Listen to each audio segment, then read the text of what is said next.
Karen stood on my porch, jabbed her finger so close to my face I could smell her peppermint gum, and told me to pack my things and get off her property, my property, like I was some drifter who'd wandered in by mistake.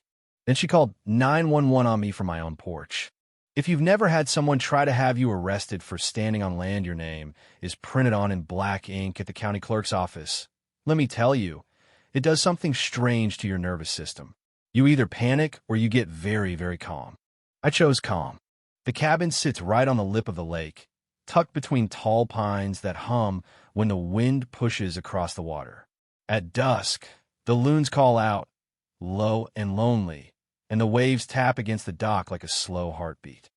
That's why I bought the place. After 20 years in the military, after building a business from scratch, after living in rooms where silence felt suspicious instead of peaceful, I wanted quiet. Real quiet. The kind that settles into your bones. But tucked inside that postcard view was something uglier, the HOA.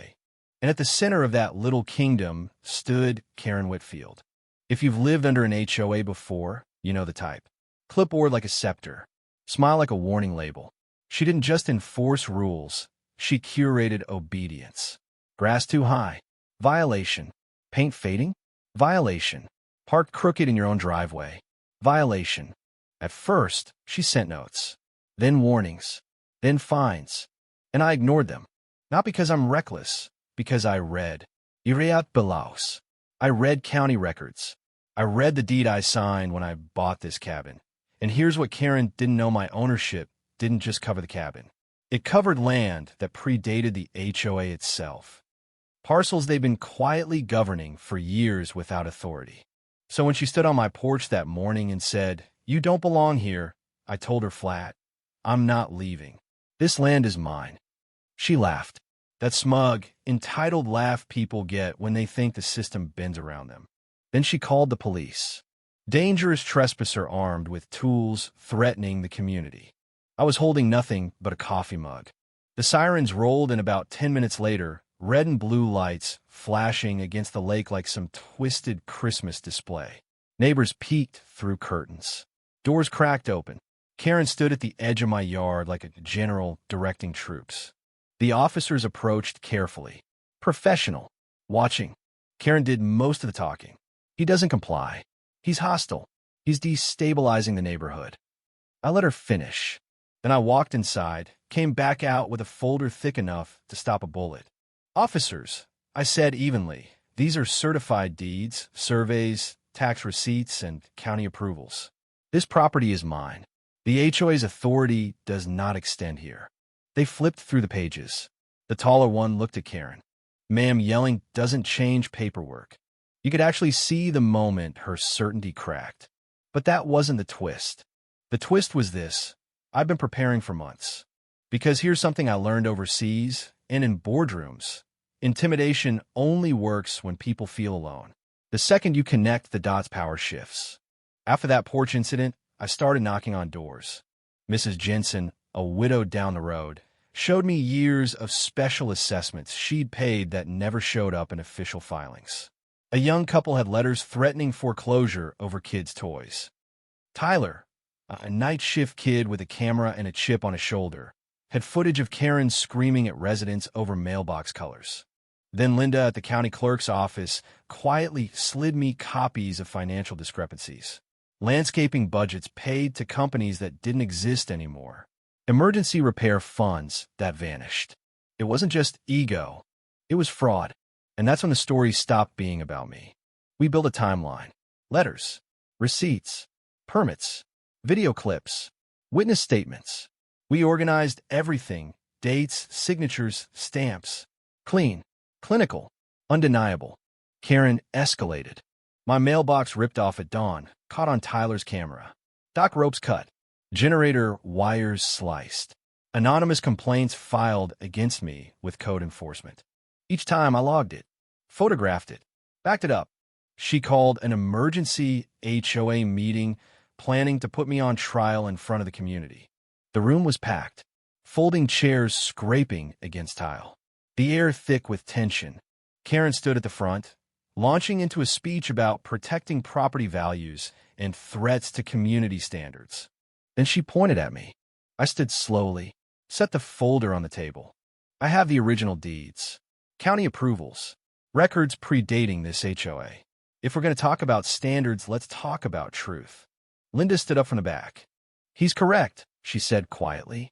And there are filing discrepancies in this HOA that warrant investigation. Gasps. Karen sputtered. Accused us of forging documents. Call me manipulative. Claimed Tyler's videos were fake. That's when the second twist dropped. A former board member, someone she'd bullied for years, leaked internal emails. Messages bragging about creative accounting, mocking elderly residents as easy marks, promising favors to local officials. Tyler posted them. Within 48 hours, local news vans were parked at the entrance. And remember those officers from my porch? Detective Morrison came back, not for trespassing, for white-collar crime. The final showdown happened at a town hall meeting. Packed house, journalists in the back, cameras humming. Karen tried one last maneuver, a vote to dissolve the HOA entirely. No HOA, no records, no paper trail. But the crowd had changed. Mrs. Jensen stood up first, held up receipts.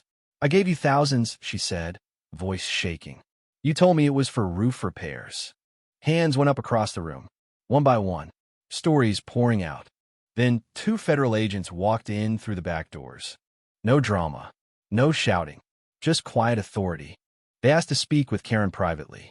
She refused, started yelling about conspiracies, political persecution, military intimidation. The agents waited. Eventually she went. Charges followed. Fraud, embezzlement, filing false reports. She resigned before the board could formally remove her.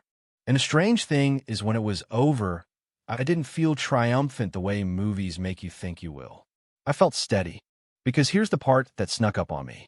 This wasn't about beating Karen. It was about reminding a whole neighborhood that documentation is power and silence feeds bullies. For years, she ruled because people were tired, busy, afraid of conflict. It wasn't her strength that protected her. It was everyone else's reluctance. The day that changed wasn't when I stood on my porch. It was the day Mrs. Jensen stood up in that meeting. That's the lesson I didn't expect. Courage is contagious, but so is fear. Now when I stand on my porch at sunset, the lake looks the same. Pines swaying, water tapping the dock, loons calling. But the peace feels different. Earned. Neighbors wave again. Kids ride bikes without someone measuring their tire tracks. HOA meetings are boring now, the way they should be. Karen? Last I heard, she's fighting charges and trying to blame everyone but herself. Karma doesn't need a shout. It just waits. So let me ask you something. If someone tried to use authority to push you off what's rightfully yours, would you walk away to keep the peace? Or would you risk becoming the problem to protect it? Where's the line between standing your ground and escalating a fight? And who decides when enough is enough?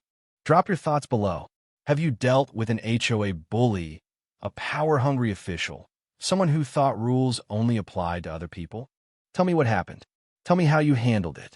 Because if there's one thing I learned standing on that porch with sirens flashing behind me, it's this. Truth backed by evidence doesn't need to scream. It just needs someone willing to hold the line.